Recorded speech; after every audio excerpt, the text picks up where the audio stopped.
Quand on est petit et qu'on fait une bêtise, normalement, parents 1 et parents 2 nous punissent et nous font comprendre que c'est pas bien. Si c'est à l'école, le prof peut lui aussi nous sanctionner et on peut même faire des heures de colle. Ah, tu te dégages, tu te casses. Lorsqu'on grandit et que l'on fait de grosses bêtises, eh bien on passe devant le juge et si le préjudice est grave, on va en prison. La prison, c'est la possibilité pour une société normalement constituée d'écarter ceux qui représentent un danger pour elle. Et ben en 2022, si vous êtes condamné, vous aurez peut-être la chance de faire du karting.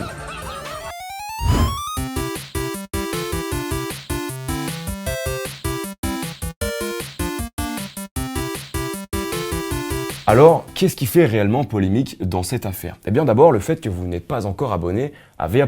Éric Dupond-Moretti a affirmé dans un tweet ne jamais avoir été mis au courant de l'histoire et a demandé l'organisation d'une enquête, sauf que l'on apprend par la suite qu'au moins 5 collaborateurs de notre Acquittator national ont suivi et validé la diffusion de Koh-Lantès.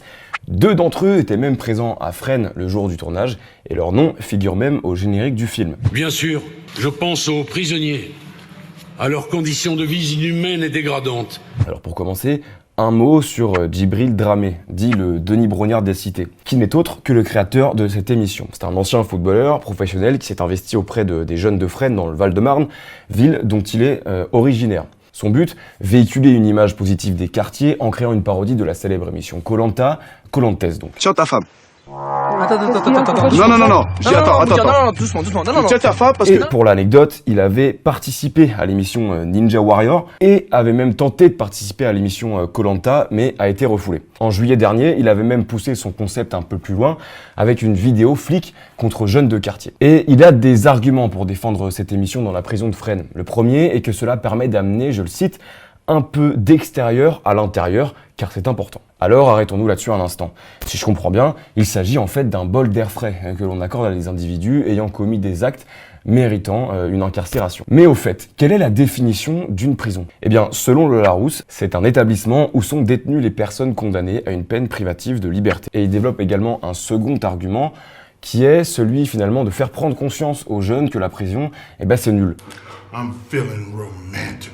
Et a raison d'ailleurs, puisqu'il dit dans une vidéo que selon lui, son entourage présent sur place lui a fait part de son désamour pour la détention. En vrai, la prison, t'as vu, c'est dur, hein? Et du côté encore des défenseurs de cette émission, donc ceux qui ne sont pas de l'extrême droite radicale, on a Sébastien Nicolas, secrétaire général du syndicat national FO, direction, syndicat majoritaire chez les directeurs des services pénitentiaires, qui est revenu ce lundi sur France Info pour s'expliquer. D'après lui, cette polémique dessert tout le monde. Il rappelle également que le but était caritatif et que les participants n'étaient pas là pour s'amuser et camoufle sa défense derrière un argument de poids. Je le cite, la loi nous demande de développer des activités en prison. Car oui, l'objectif poursuivi ici est bien la réinsertion. Mais ce Koh-Lantès n'est-il pas surtout l'arbre qui cache la jungle ?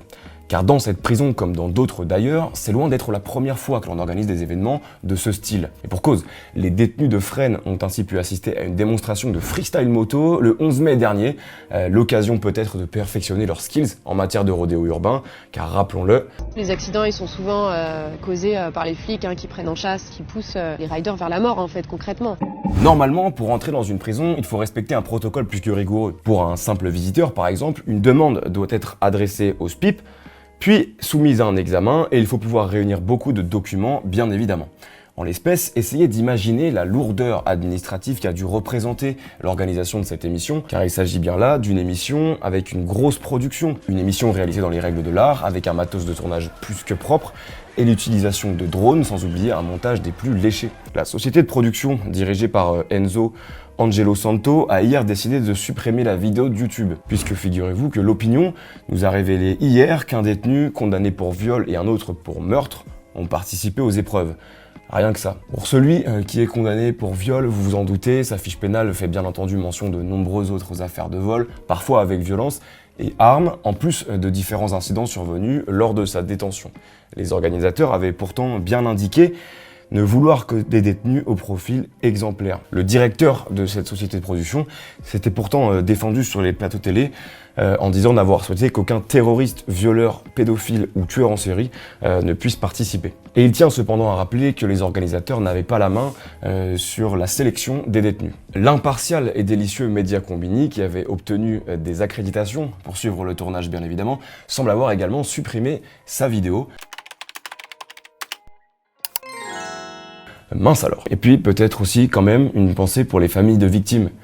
Quand on connaît le pédigré de certains détenus, il y a de quoi être un tout petit peu scandalisé. Et enfin, un mot cette fois sur les conditions de détention. Car oui, c'est l'autre argument phare des défenseurs de cette vidéo, les détenus vivent dans d'atroces conditions, alors il faut bien qu'ils s'amusent un peu. Non, plus sérieusement, il est difficile de nier cette réalité quand on sait que l'établissement est insalubre, qu'il y a des dizaines de rats dans l'enceinte, des centaines de punaises dans les lits, sans parler de la surpopulation carcérale, avec une cellule pour 3 personnes. Alors en attendant, n'hésitez pas à vous abonner à la chaîne, faites-nous parvenir votre avis dans les commentaires. Moi je vous dis à bientôt, et comme disait Mark Twain, celui qui ouvre une prison doit savoir qu'on ne la fermera plus.